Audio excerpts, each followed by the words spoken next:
นะครับเอียบแล้วเรียบร้อยนี่ครับอะไรคือเอียบอ๋อมัก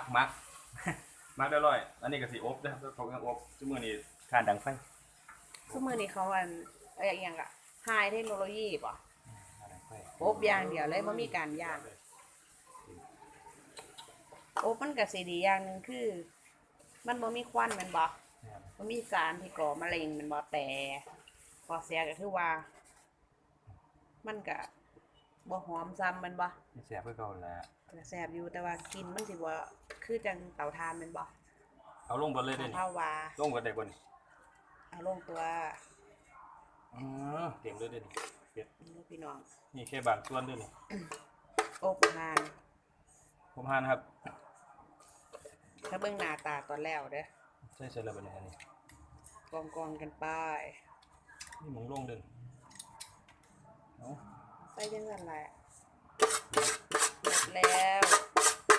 จะไหนกระเทียมคักปานนั้นติเดี๋ยวนี้กระเทียมสมุนไพรเนาะ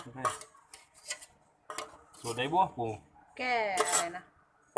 สมุนไพรเรียบร้อยครับเรียบร้อยติดฝาประมาณจัก20 นาที20 นาทีนี่แหละครับจักองศาสุดเลย250อ้าว25 นาทีครับถามมาเบิ่งตอนที่เสร็จแล้วคือดับแล้วมันสุกแล้วบ่โอ้ยคุณดูได้ทีแล้วคุณซับเป็นยังอีกครับเอ้าอันที่อบเด้อบแล้วครับเดี๋ยวมาซับแต่ว่ามื้อนี้เสร็จเมนูก้อยยังว่าคือบ่ก้อยยังก้อยอบจักอีหยังบุมั่วโอ้ของแท้ดิครับเมนูมั่ว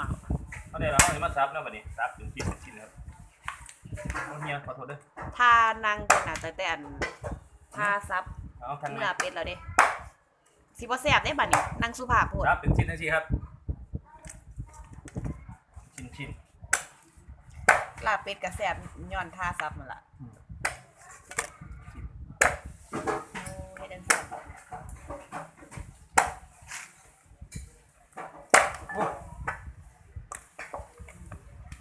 เดี๋ยวลง2 คลิปอยู่นี่มันยาว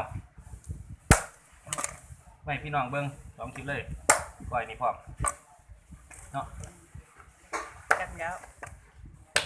ยาวดิย่ามเห็นหยังมา FC เพิ่นก็อยากนำเด้อันบ่เอิ้นนั่นบ่เอิ้นนี่กินผู้เดียวจังซั่นจังซี่ชมเบิ่งแล้วมาชมบัดยามเอิ้นก็ติดธุระติดอันนั้นอันนี้ก็ว่าไปได้บาดแต่ละคนคือว่าล่ะว่าต่างคนต่างมีภารกิจตอนต่อไปคือก้อยก้นเน่าสักหมา1พุ่นล่ะไปหน่อยนึงปึ๊บไม่ออกไม่ได้กัน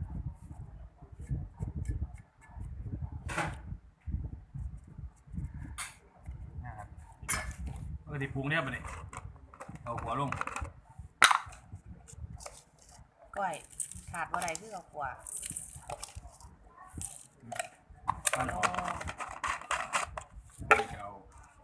พริกครับอีกได้บัดนี้แต่ว่าที่จริงเขาก็เอียบเลยเด้เดี๋ยวเขาก็น้ำปลาลงนิดหน่อยเพื่อตัดกับสมใช่น้ำปลา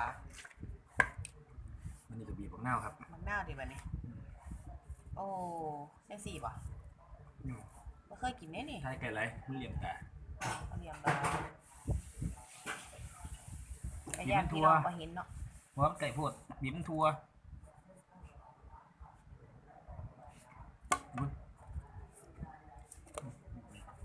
บุ้ย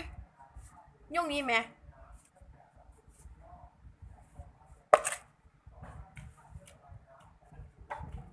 นี่ยังอีกบ้านี้ข้นเข้ากันใส่ผักบ่ใส่ก็ได้ไม่ใส่ก็ได้ไม่ใส่ดอกเอาแบบนี้เลยบ่เข้าไปบกก่อนเขาเรียกเห็ดที่ยังเขาเห็ดลา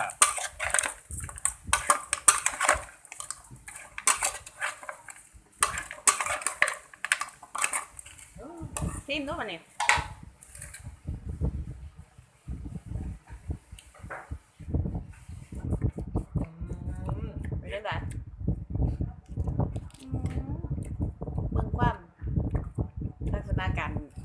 อื่นเนี่ยนะการแห่นนะไม่เป็นจังได สุดยอดเลยครับ อืม ใส่มะนาวอีก แซ่บจะได้ขึ้นใส่ผักเน่าอีก มันแซ่บแต่มันนัวนะแล้วมันผสมเลย โอ้ มัน เพิ่ม บ่ดวนบ่ดวน เพิ่มให้มันจี๊ดจ๊าดแมันปะ